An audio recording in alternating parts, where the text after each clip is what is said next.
Ukrainian embassies and consulates around Europe are on heightened alert after being targeted with suspicious packages that include blood-soaked envelopes and animal parts. This comes just days after a letter bomb sent to the Ukrainian embassy in Madrid exploded, injuring a Ukrainian employee. Ukraine's foreign minister says he believes this is a well-planned campaign of terror and intimidation, and CNN's Matthew Chant spoke to him.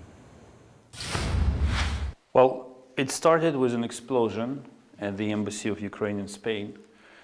But what followed was, this explosion was more weird, and I would even say sick, because we started receiving letters with eyes, animal eyes, cut off. Animal eyes? Animal eyes, yes. In some cases, in one case, it's most probably an eye of a cow, and an eye of a pig in another case. Let me ask you, who do you suspect, who does Ukraine suspect of being behind this? Well, of course, I feel tempted to name Russia straight away, because first of all, you have to answer the question who benefits from that, and it's definitely, this campaign is aimed at sowing fear and terrorizing Ukrainian diplomats. Your infrastructure of the country has been attacked repeatedly by Russian missiles. You've got an anti-aircraft system that is straining to overcome those incoming attacks. How concerned are you that this country will be unable to survive the winter unless Patriot missile systems from the United States are deployed to this country? I'm not concerned at all. We will survive. I do not have any single doubt that we will get through this winter. The question is, what will be the price of getting through this winter? And definitely having Patriots, having other advanced air defense systems, having them delivered in Ukraine within weeks, not months, will dramatically lower the price and will allow us to defend our cities and our critical energy infrastructure. Are you concerned that the approval for those Patriots has not been given yet? Patriots became a symbol. This is a US technology. But now time has come to make decisions. So we are having this discussion. And yes, I will not conceal that it would be a huge help. It would really help us to defend the country and to minimize the price we are paying for surviving during the winter. You heard President Biden yesterday in a press conference with the French leader suggesting that he would be prepared to sit down and speak with President Putin of Russia to try and find a negotiated end to this conflict. How did that make you feel as a Ukrainian that the American president was suggesting that he would be open to that conversation?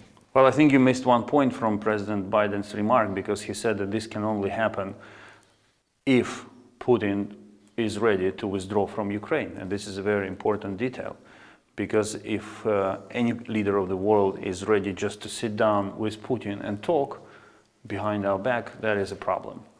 But if the condition for the conversation is the withdrawal of Russian army from Ukraine and restoration of our territorial integrity, we are fine with that. Do you believe there is any possibility, finally, this final question, do you believe there is any possibility at this stage, any sign of the green shoots of a peace process? Is there anything that gives you hope on that front? No, as we are anticipating another massive missile attack by Russia, and the goal of this attack is to kind of bring total destruction to our energy system. I don't think countries behave like this if they genuinely want peace. And as long as Putin prefers war, we will prefer to fight and defeat him on the battleground. All right, now I want to bring in former CIA Chief of Russia Operations, Steve Hall. Steve, thanks as always for being with us. I want to begin by getting your reaction to this disturbing reporting. We just heard blood-soaked envelopes, animal parts being mailed to Ukrainian embassies.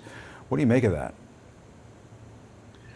I think I have to agree with the Ukrainian foreign minister there. I mean, you know, I suppose there are a lot of different possibilities, and of course, the investigations will continue. But I think his question is right, and that is who benefits from this, and the answer is Russia. So in addition to that, of course, we know that the Russians, for the longest time, have done really strange and brutal things outside of Russia, to include assassinating dissidents and others who are anti-Putin figures, shooting them in parks, poisoning them. So really, when you look at it in that context, and also the Russians talk a lot about hybrid warfare, in other words, non-traditional means, it's not too much of a stretch to think that this is probably most likely some sort of Russian activity. And Steve, we're also getting some new reporting today that Putin plans to visit the Russian-occupied area of the Donbass region in eastern Ukraine. Does that tell you he feels secure enough about that part of the country right now? What does it say to you?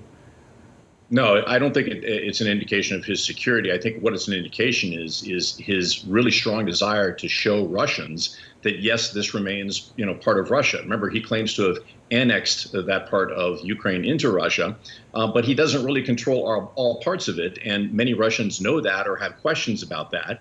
And so he wants to go and show that, yes, this is indeed part of Russia, else I wouldn't be walking around here. I also think that it's probably irritating to him to see sort of a steady flow of Western visitors into Kiev and other parts of Ukraine when, really his military is not doing as well in the areas that he claims to control. So I think this is almost more for domestic consumption than anything else, Jim. And he's been doing a lot of that lately. We saw him meeting with those Russian mothers days ago and so on. And Steve, President Biden opened the door to talking to Putin. If Putin is looking for a way to end the war in Ukraine, Biden added he would also do it in consultation with NATO allies. In Moscow, the Kremlin says Putin is, quote, open to contacts and negotiations. What do you make of all this? Yeah, again, I think the Ukrainian foreign minister has got it right. Biden is not shutting down the idea of diplomacy, but he is putting a very important condition on it, which is that if Russia agrees to withdraw entirely from Ukraine, then discussions can begin. One of the things that you hear a lot of, Jim, is you hear a lot of politicians saying, well, this is Ukraine's decision. And on one level, that's absolutely right. And it is my great hope that we continue to provide, as we, meaning the West, the United States, as many weapons and other assistance we can to the Ukrainians. That said, if the West either tires of this or loses focus on this, which is what Russia is counting on, then it's going to be much harder for the Ukrainians, to really decide their own fate. They can really only decide their own fate if we give them the tools with which to do it. So let's hope that continues. All right, Steve Hall, thank you very much for that time. We appreciate it.